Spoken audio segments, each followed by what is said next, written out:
and more security. So should Democrats finally get on board with this? Well, we're asking Daniel Garza, president of the LIBRE Initiative, which works to advance the Hispanic community.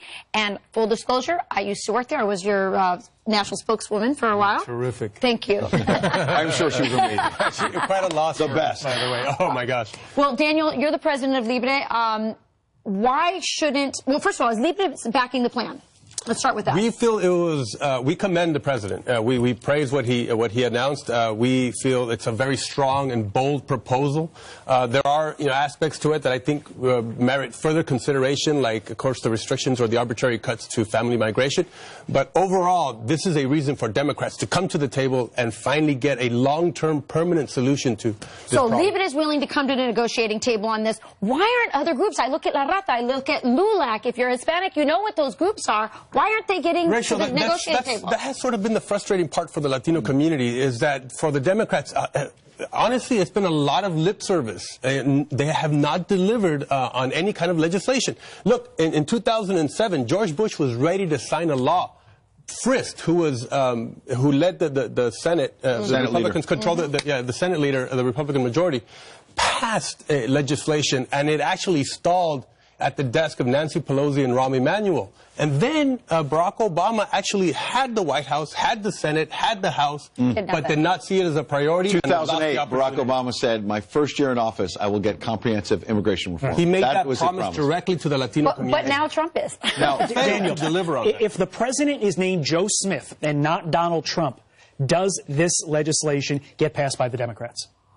I believe so. Look, again, we believe that the arbitrary cuts to family migration is probably a discussion we should be having more long-term, more of a package for permanent reform that has to do with legal migration. But again, this is a reason to come to the table. This is an opportunity right now to finally do something.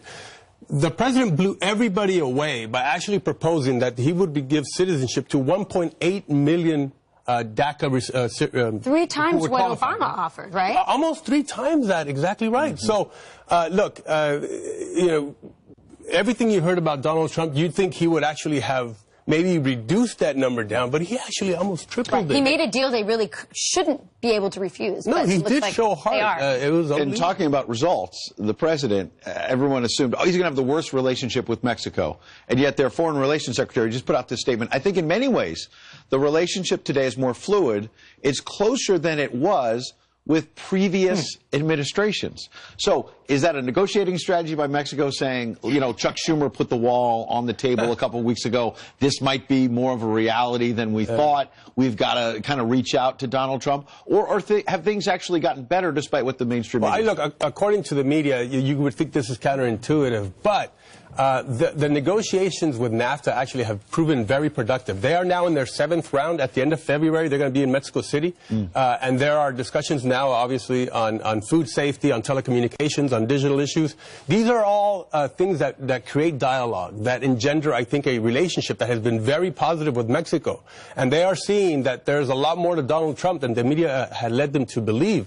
And look, this is important. NAFTA has to be negotiated because, we are 450 million people in this market. We are 28% of the world's GDP. This is important stuff, and the president is paying attention to it. Wait, but the media said everything was going to fall apart if you renegotiated NAFTA. This is going to be a disaster. You're saying it's actually opening a dialogue. It has actually increased exports for the agricultural industry by 350%. Wow. That is phenomenal. It has created 40 million jobs, 25 million of which are here in the U.S. that were created. Daniel Garza, we like you, but we're glad that we stole Rachel Campbell's away from you. So she's ours now. Forget about it. Thanks for coming in. It was a pleasure. Thank you, Rachel. President